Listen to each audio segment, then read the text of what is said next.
to you from underneath a peach blossom. It's time for an episode of Be Awesome. Find positivity throughout your life and work. Just like our mascot rooster, Steve the Jerk.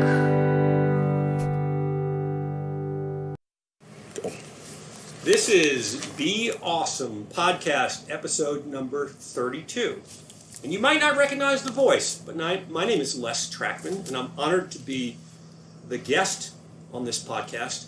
Although, as is usually the case with me, I'm probably going to ask most of the questions. So with me today is Joshua Peach, and we are not sitting under the peach tree. We're actually sitting beside the Severn River in a town called Crownsville, Maryland, not far from Annapolis. And today is a very important day for Annapolitans like me. And that's because we're in the middle of commissioning week at the Naval Academy, which is right down the river from where we are. And at the Naval Academy on the Wednesday of commissioning week, we have the Blue Angels do a flyover. And it's not just a flyover like what you see at a stadium at the start of a game. It's a flyover that lasts for about an hour. And it is the most awesome, to use those words, indication of patriotism that you could ever experience. We've done it for a couple of years in our company. We're going to do it today. We'll have almost 16 people that'll be out in 2 boats. And Joshua's going to join us today as our guest. And we're going to experience the awesome ferocity of our naval graduates who fly these amazing jets at unbelievable speeds. And we'll see some of them fly overhead, upside down, at about 100 feet off the water. It will be great. I've convinced Josh that it will be fun. It turns out serendipitously that this is the day that we ended up getting together, but we're going to take advantage of these great things that happen. So, Josh, welcome. Hey, I'm happy to be on my podcast. This is exciting. You came up with this. We talked about doing a podcast probably 4 or 5 months ago originally, and you wanted to interview me. So here you are. Here I am. So let's rock and roll. Yeah. So let's talk about how we first met each other, or met each other virtually, I guess, to start out with. But I was introduced to you by you responding, I guess, to a LinkedIn or something along those lines at Dude. Yeah. So I sent a connection request. Okay. And so we were at a number of people in our company when we transitioned from our founder to successor CEO. A number of our team were given your book, Don't F It Up. Great title. Thanks for the plug. Yeah, I wasn't one of those. I wasn't one of those folks, but I went out and I got the book. I connected with you on LinkedIn. You were nice enough to accept it, and then we just would randomly have some dialogue back and forth. We both seem to have some content that we mutually have an interest in. So does that mean we both talk too much? Yeah, we both talk too much, and fortunately, when we get to talk to each other too much, it's good. We keep out everybody else so that they don't need to listen to it. But it's been a little over a year, I guess, that we connected on LinkedIn, and now we've met in actual person, no more virtual, in person today. And this is I am so excited. As I told you, Colonel Athens, who's going to be on the episode that people are going to hear tomorrow, episode 31. He was at the Naval Academy. When I told him what I was doing, he's like, "You're just going to be wow. This is just going to be incredible." So I am counting down the minutes to this exciting opportunity. So the neatest part about it is the folks in my company know you as the Be Awesome guy, and they're going to be at an awesome event today, and many of them have never seen this before. So it is going to be a lot of awesomeness all in one place at one time. Yeah, we're really excited about that. I got to tell you, I didn't even know about this. I follow a lot that goes on with the military, and I've been to West Point. I'm actually going to the Coast Guard Academy for a leadership event next week, and I had no idea how big and how incredible. You guys shut this place down. Bridges closed, roads are closed, everything's closed, and this 1 hour flyover is. It will be amazing. We can describe it all we want to, but experiencing it is something else. And I encourage any of you in the listening audience, if you ever get the opportunity for a Blue Angel show, especially one here in Annapolis because they do it right over the river, so they come in really low. In fact, it feels like they're flying under the bridge sometimes. Yeah. But experience that. It's really, it is probably maybe the most patriotic event that I've ever experienced. So it's awfully good. And times like this, when there's all kinds of strife going on in the world and in our country, it's nice to see that we got some real might and some real skill and some real dedication of some people that are really important to us. Yeah, fighter pilots they're just an amazing breed. They just are what they can accomplish and what they can do, put their bodies through, G-forces and everything else. I mean, I have a hard time on a tilt-a-whirl at the carnival, and these guys are pulling 8 Gs and sliding sideways and making magic happen upside down. It's nothing short of amazing. This is a good time to be a fan, not a participant. Yes, absolutely. and we all are. Mm-hmm. So let's talk a little bit more about this you and this Be Awesome thing altogether. So one, I'd love to know a little bit, this is going to be my second question, but I'm going to ask it first. Love to know a little bit about that. How you came up with this fantastic logo and slogan, because it's really compelling and people don't forget it, which is really cool. And that's the sign of a good logo and slogan, right, is people don't forget it, and company name. But in addition to that, I'd like for you to talk a little bit more about your attitude, because I encounter a lot of people from day to day, and certainly a lot of people on LinkedIn, and usually they just sort of go by the wayside. I don't mean that I ignore them, but we make a contact and we say nice things to each other, and then probably we never talk to each other again, even virtually. But in your case, you have this kind of compelling notion of, I'll call it just blatant optimism. And you look at the world in a way maybe that we all wish we could. Certainly I wish I could. My old cynical self kind of looks at some of the things that I hear from you and I go, God, how can he be so positive? And I am so negative. So give me a little bit of the genesis of where that attitude came from. Yeah. And then let's talk about the logo and the name. I absolutely didn't always have this attitude, and I can say that I don't always have it today. It's work. You have to make that commitment every day to try and up yourself, get better at what you do. And what I want to get better at is having a positive attitude and making a difference in many lives. My life, my family's life, people's lives around me.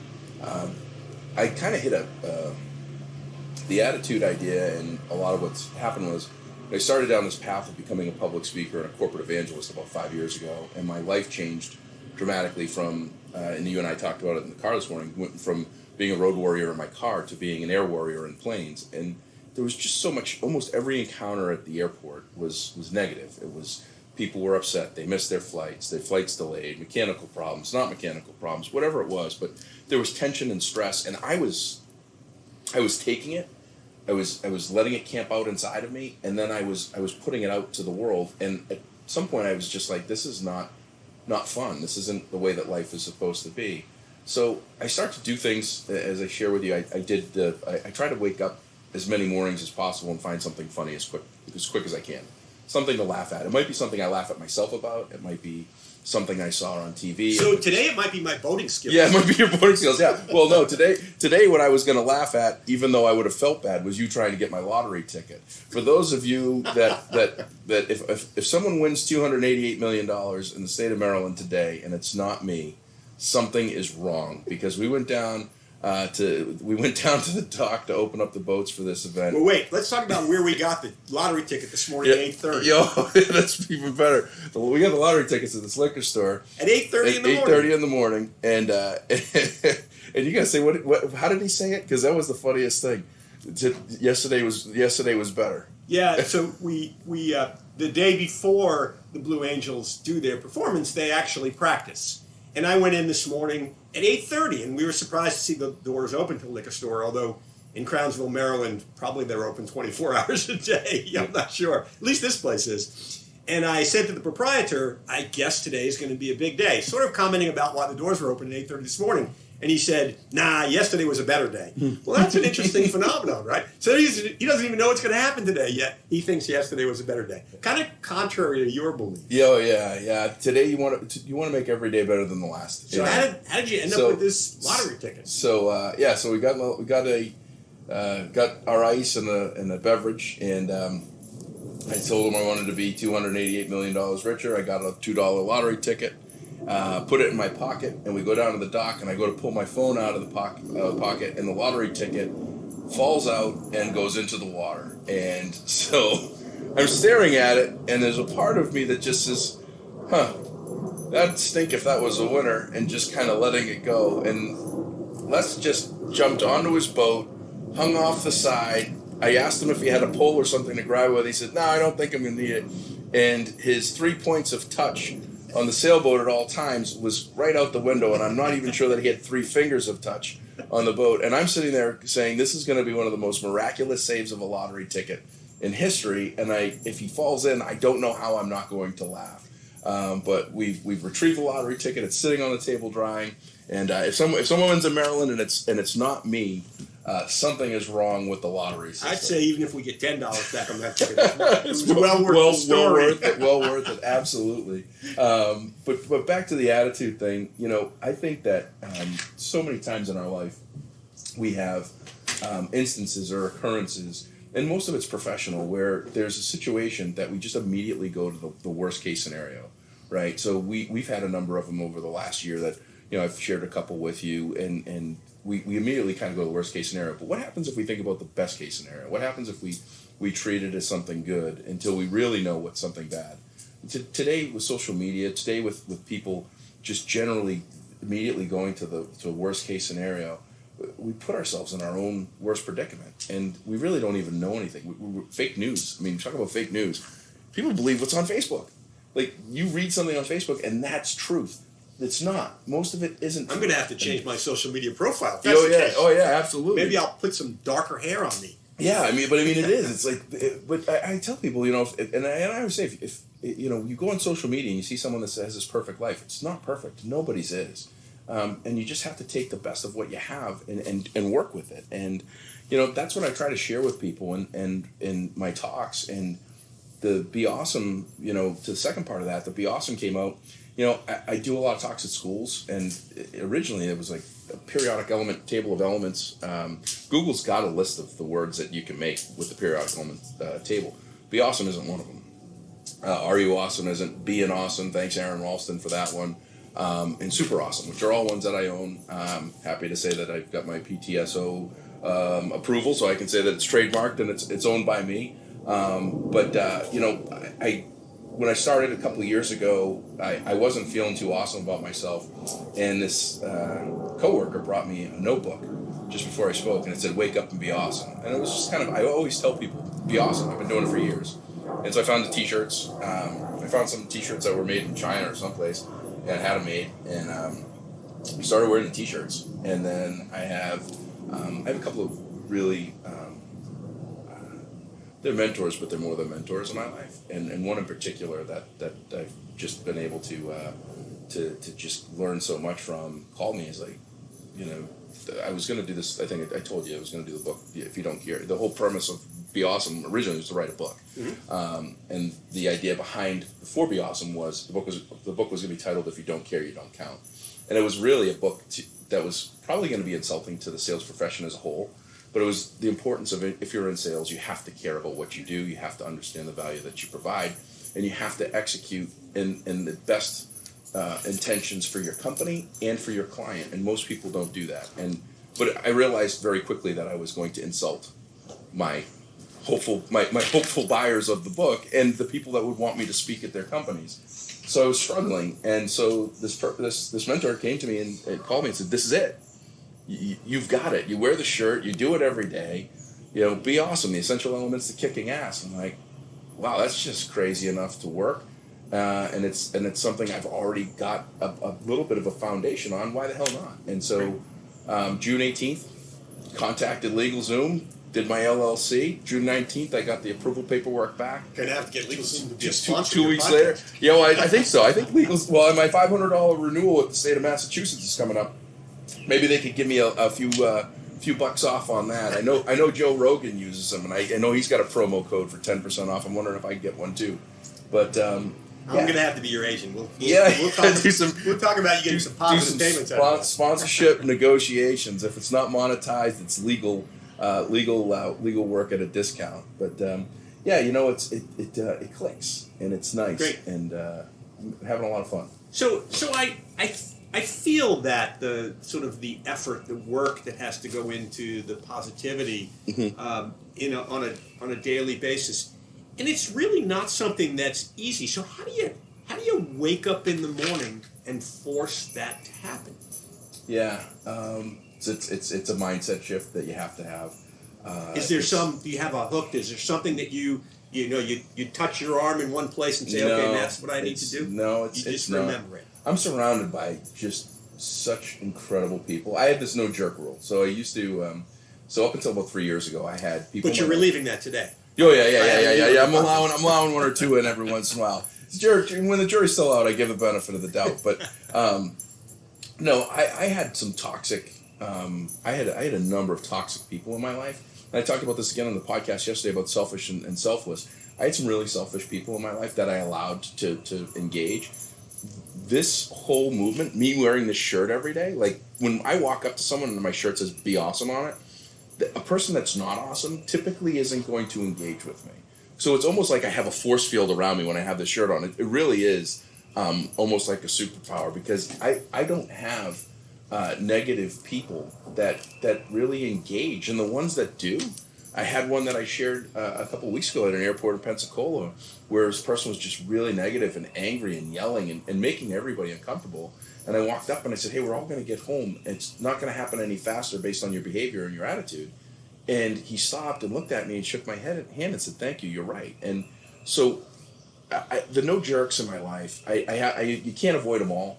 But it's an absolute minimum. I have wonderful people in my life. I mean, the most incredible fiance, the woman in my life, and the person that's been with me the longest, that's put up with me, dealt with me. She bears the brunt of the negative stuff that I go through, and she's just a rock. Like she like water off a duck's ass most of the time.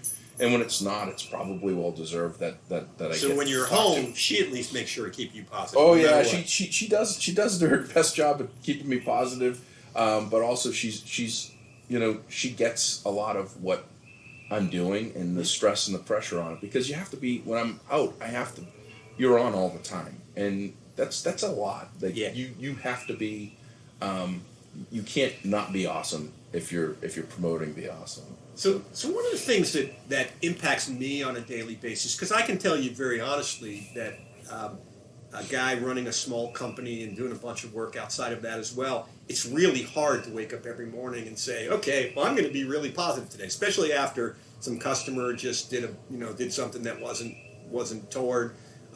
appropriate.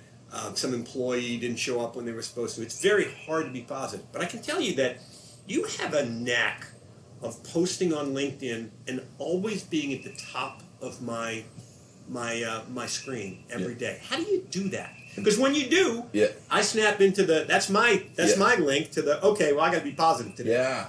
Well, I don't know how LinkedIn analytics work. I think that has something to do with what you follow and what you like and what you comment on. Because typically people that say that they see me on, so I try to post once a day, and it's not sales pitch. It's not. It's meant to be one. Most of the time, it's meant to be appreciative of someone and something that they've done. I did post a picture of myself yesterday, but it was just funny because of the outfit that I had on. But it's to appreciate people. Did everybody see that outfit? Oh my God! If they don't, you gotta go to my timeline. Yeah, that's a set of non-matching dude shirt and dude pants. Yes, yeah, it was outstanding. I mean, I got people were taking pictures with me. I felt like a celebrity for a little bit, but I think it has to do with if you like my comments and if you comment on them and you do it regularly, then I probably get put in your feed on a regular basis. That's what I've been told.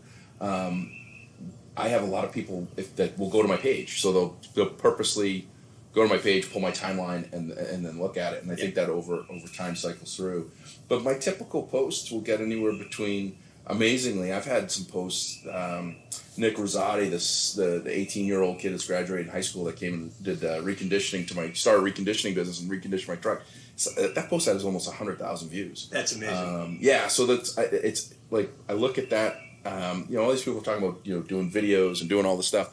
I just want to do pictures and some text and make people feel good and share good stories. great. And, Those little vignettes go a long way. Quick less than a paragraph. We talked about my literary skills, so a paragraph could be like 8 sentences all combined in one with no Mr. Run-On. Yeah. Run-On, that's me. That's great.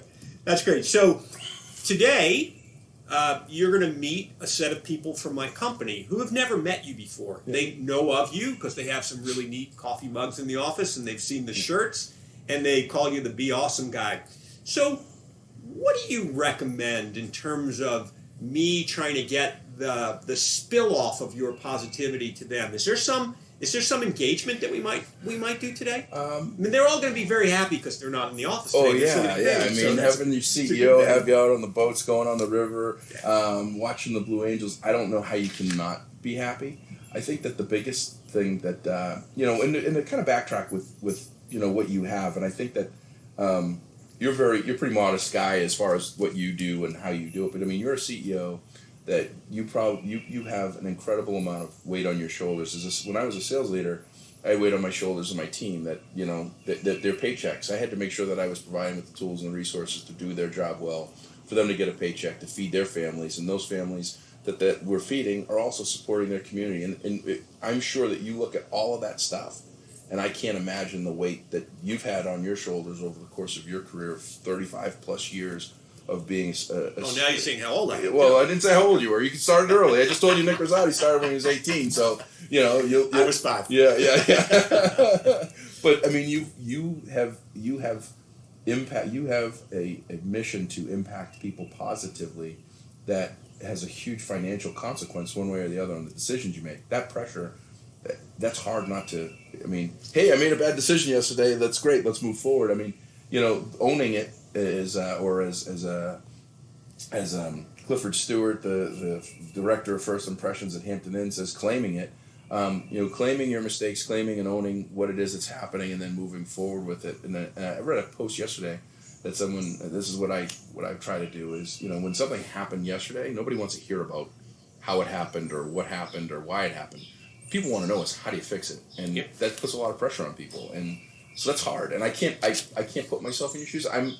I'm responsible. Be Awesome is responsible by myself and Amy, who does she does all my booking or interest with people for having me speak, and she's going to write my book when I actually get some words to her. But that's it. And then with the dude, I have a very incredible opportunity where I'm one person as a representative of 660 people, and it's a lot of pressure, but I get to do something fun. I get to talk about life experience, and I get to showcase incredible people. You have a lot different life on that side of the table. I do, but to tell you the truth, I don't always get this kind of opportunity to introduce them to somebody who I very serendipitously ran into along the way, and so I'm feeling very positive and very honored to have you participate with them, because not only is it going to be a great day, but they're also going to walk away with something. Even just you wearing the shirt and having them connect that's the Be Awesome guy that you've been talking about, Les. There it is. I think that can begin to do that. So I'm looking for anything that will rub off on them today. Yeah. You don't have to come up with any great ideas. No, I don't have any lightning in a bottle. Hopefully what they're going to get is a great, genuine, authentic discussion with maybe one. Maybe I'll talk to one. Maybe I'll talk to all of them. It's not meant for me. It's not about me. It's about them, and it's about maybe someone. I'm sure all 16 people that are going to be out with us have incredible stories, and maybe they don't tell it, and maybe they're dealing with something. I mean, if you look nationally as a whole, if you look at all the things in the United States that are happening, because you talk about the power of our military and with all the stuff going on in the world. If you take a room, so let's take your 16 people that are on the boat. 5 of them are going through something right now. They're going to get on that boat, and they may all 16 of them have to put up with me. So So your number, you just skewed the number. So we're going to go with all 16 of them have something going on. But realistically, 5 of the 16 people have something consuming their mind right now. It could be a relative that's sick. You just lost a friend from cancer. It could be financial difficulties. It could be that they have someone that's dealing with opiate addiction. They have something that's consuming their ability to open up and let out. And so, the hope is that, one of those 5 will get something out of it that will make them better. The other 10 most likely are doing pretty good. They're probably going down that path feeling pretty good. I've had so many. My encounters that are really the great ones are the ones that people are going through something and they go, you know what, this made me think. And one of the bigger things that I say from a corporate standpoint for companies is, to look at things and say, and it's a saying, I think it was Benjamin Franklin, that this saying is, if better is possible, good is not enough. And to constantly be looking at things in that fashion opposed to it's good enough or it'll get by or any of that stuff. So my hope is that I have a positive interaction with all 16. My real hope is that if there is someone on that boat that's having a struggle or something, that's something that's done or said, not just by me, but by the general environment, that they'll feel a little bit better about themselves and take that back to work, take that to home. I had one great one.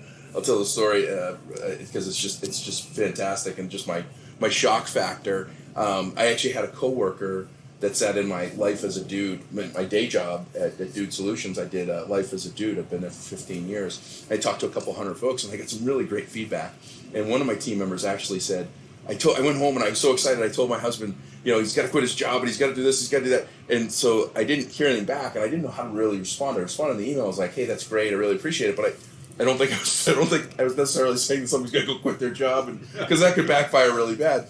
And so 2 weeks ago, she came up to me and she goes, "You won't believe how incredible things are. He quit his job. He's got a new job. He's got a company truck, all this stuff." She's all excited, and she's and before it was kind of bound stress and difficulty. Now it doesn't always work out like that. So this is my disclaimer: don't quit your job without figuring out things a little bit. Don't try this at home. But if it works out great, send me a note, drop me a line. I'll get you a T-shirt. I've been trying to do that my whole life, which is take credit for all the good things and not take credit for all the bad things. It doesn't work that way. Yeah. Well, as an incredible leader, the biggest thing is looking out the window or looking in the mirror, and many people don't do that. And it's Jim Collins, Good to Great, we talk about it all the time.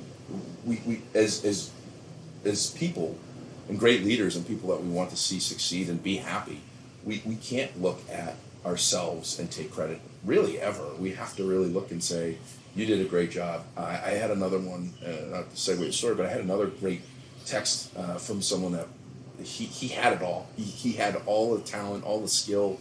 He had all the ability to do this, to get this job at a higher level, but he didn't have belief in himself. And so two Sundays ago, I got a text at 10 o'clock at night, and he said, "Tomorrow I'm walking in as the director of facilities at this school, and I can't thank you enough." And I said, "You got it." And he says, "I had it, and I have it, but you showed it. You showed me where it was, and that's my life. That's what I love." So that's the hook. So I think that is what makes you special, among other things. But the idea that you can somehow unlock belief that people have in themselves and maybe their fellow human beings, and turn that into a positive. I think if you can just exhibit some of that with my team today. So I got a great team. The thing that they don't do well most of the time is they don't believe how good they are. Yeah. And they don't exhibit that as much as they could. So I'm going to use that as a springboard today, and use that as it's time for you guys to all realize you are awesome, so it's time to be awesome. Yeah. Well, how does that sound? Think about this. This is a great point. But think about this lottery ticket, right? We have one, so it's $288 million, and I think that the typical... Well, it's only $180 million if you take it in one category. Yeah, well, I don't want to burst your bubble. I'll probably need some financial advice on that. But your odds of winning the lottery are 1 in 300 million.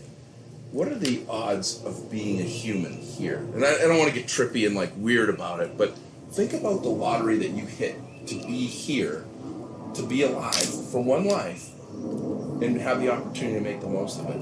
How incredible is that? And how often do we overlook that? We do. And don't value it. We do. And I want to, before we get done today, I do want to mention one thing. You brought up the topic of my good friend who passed away just a couple of weeks ago now. His name is Mike Shane, a great entrepreneur in his own right. But I just want to tell you one story about that. Mike made a big difference in my life in a lot of different ways, but it makes a difference in my life every day. And I'll give you this one. It's really impactful for me, and it fits exactly where you are.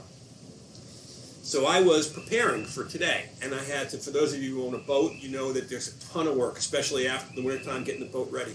So I was down working on the boat. I think I worked on it for 6 hours one day, just doing mundane things, cleaning it up, getting the sails on it, all that stuff.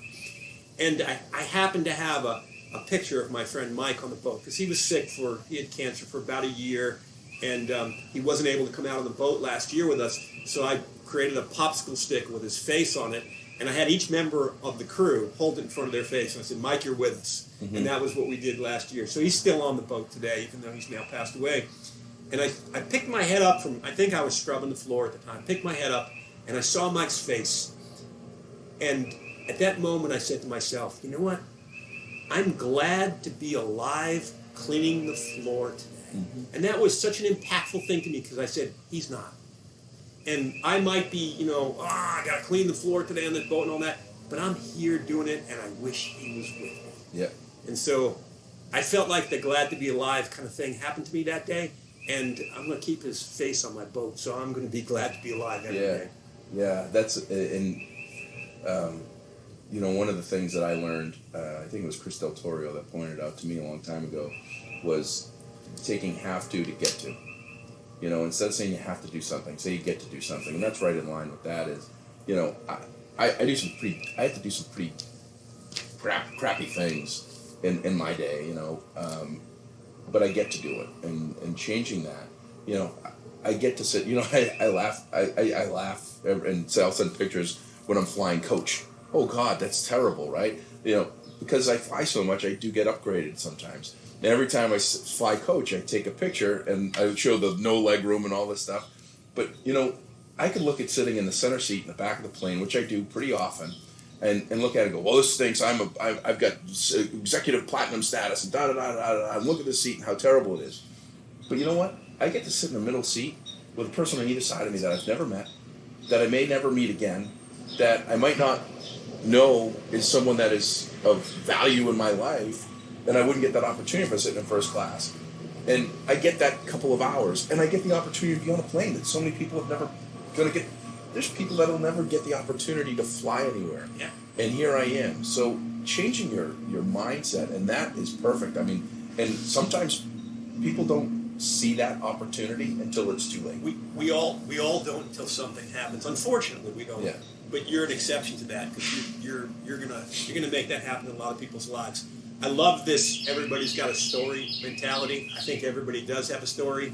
And I think we're close to the end of our podcast now. Yep. I wanted to thank you for sharing your story on my podcast of your podcast today. This last month has been so wild, and we're going to flip the script from these podcasts and whatever any of my guests want to do and however they want to do it. I think this was great. I really appreciate you. I have appreciated the last year that we've gotten to know each other virtually and you opening up your home and having me out on the boat and having this day and hijacking me from the car rental. I couldn't even come in my own rental car. You're holding me here for the day, and I called it hostage. Yeah, held hostage. There's a method to my madness. But your generosity and your care and everything you've done, it's impacted me greatly. So I appreciate it. No, my pleasure. It's great to get to know you. It'll be even more fun to have you with us today to celebrate this great event. Yeah, looking forward to it. I'm going to close out your podcast if that's okay. Please do. Just so that the audience we can get them hooked up, signed up, and shook up here a little bit. Guys and gals, everybody that's been listening to my podcast, we're coming up on the year. This is episode 32.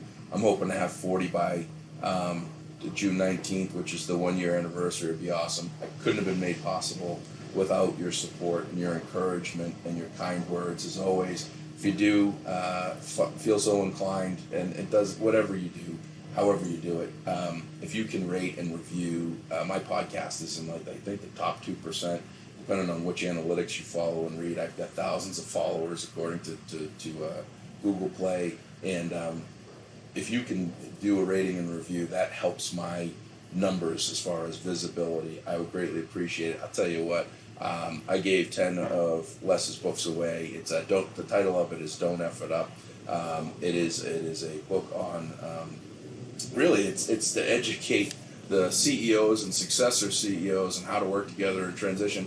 I believe that book can be used in just about any aspect of life. including a remarriage. Down to that point is how you want to look at it. But I'm going to get 10 more copies of his book. I'll even ask him maybe if he can autograph them.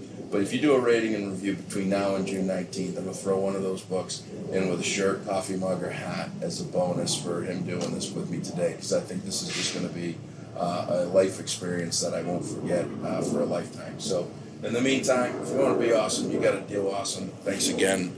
And thanks again, Les, for being the go-to guy. Thank you. My pleasure.